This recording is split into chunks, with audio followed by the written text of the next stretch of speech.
Assalamualaikum warahmatullahi wabarakatuh. Perkenalkan, nama saya Sulistio dengan NIM 1922425681. Hari ini saya ingin menjelaskan sedikit mengenai mikroprosesor demi menyelesaikan tugas mata kuliah mikroprosesor 2. Materi yang akan dibahas, yang pertama itu ada definisi mikroprosesor. Yang kedua, ada bagian-bagian CPU yang mendukung kerja mikroprosesor. Lalu yang ketiga, ada perbedaan mikroprosesor dengan mikrocontroller.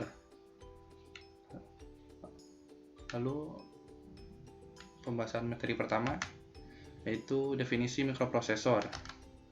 Mikroprosesor adalah sebuah chip IC atau sirkuit terintegrasi yang menggabungkan fungsi inti dari unit pemrosesan pusat atau CPU, komputer,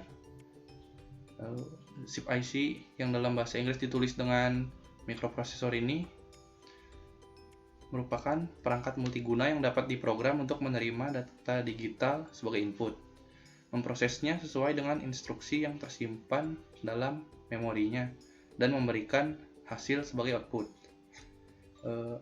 Mikroprosesor ini dapat dikatakan juga sebagai otak dari semua komputer, baik komputer tersebut berbentuk laptop, desktop, maupun server. Lalu yang kedua, bagian-bagian CPU yang mendukung kerja mikroprosesor. Di sini ada 3, yaitu pertama ALU atau Arithmetic Logical Unit, lalu ada RU, Register Unit, lalu ketiga ada CU atau Control Unit. ALU ini berfungsi, yang pertama ALU.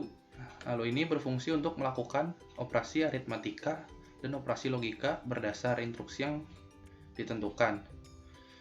ALU sering disebut sebagai bahasa mesin dikarenakan pada bagian ini ALU terdiri dari 2 bagian, aritmatik satuan dan boolean unit logika, yang masing-masing memiliki spesifikasi pekerjaan sendiri. Tugas utama dari ALU ini adalah melakukan semua perhitungan aritmatika yang terjadi sesuai dengan perintah program.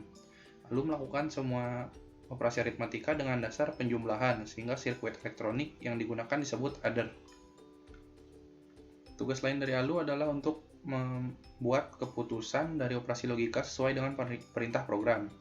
Operasi logika ini meliputi perbandingan 2 operan dengan menggunakan operator logika tertentu, yaitu sama dengan, tidak sama dengan, kurang dari atau sama dengan, lebih besar dari, dan lebih besar atau sama dengan. Lalu yang kedua ada register. Register adalah perangkat penyimpanan kecil yang memiliki akses ke kecepatan yang cukup tinggi, yang digunakan untuk menyimpan data dan atau instruksi yang sedang diproses.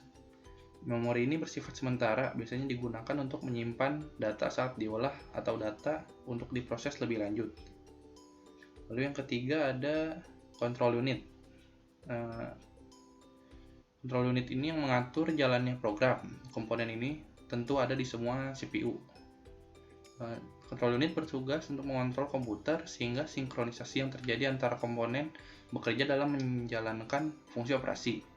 Yang termasuk tanggung jawab unit kontrol ini ialah mengambil perintah, instruksi dari memori utama, dan menentukan jenis instruksi.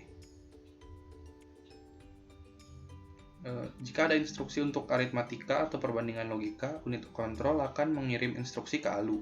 Hasil pengolahan data ini dibawa oleh unit kendali ke memori utama untuk disimpan, dan waktu akan disajikan ke alat output.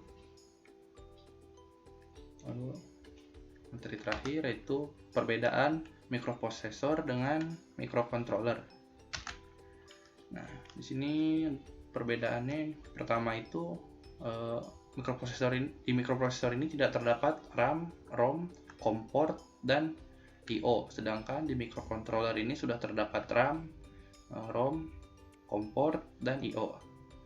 Lalu yang kedua, spesifikasi sistem mikroprosesor ini dapat ditingkatkan atau di-upgrade, sedangkan di mikrocontroller spesifikasi sistemnya tidak dapat diubah. Lalu yang ketiga, harga sebuah sistemnya relatif mahal, sedangkan di mikrocontroller harga sebuah sistemnya relatif murah. Keempat, mikroprosesor memiliki kemampuan yang lebih tinggi, sedangkan pada mikrokontroller kemampuannya terbatas. Lalu yang kelima, mikroprosesor ini dapat mengolah data yang banyak, sedangkan pada mikrocontroller mengolah datanya hanya dapat mengolah lebih sedikit data. Lalu yang terakhir, mikroprosesor ini mudah untuk di-maintenance dan repair, sedangkan pada mikrocontroller jika satu sistem rusak maka mikrocontroller tidak dapat digunakan sama sekali. Sekian saja yang bisa saya jelaskan. Jika ada yang kurang mohon dimaafkan karena saya juga masih belajar. Terima kasih sudah menonton.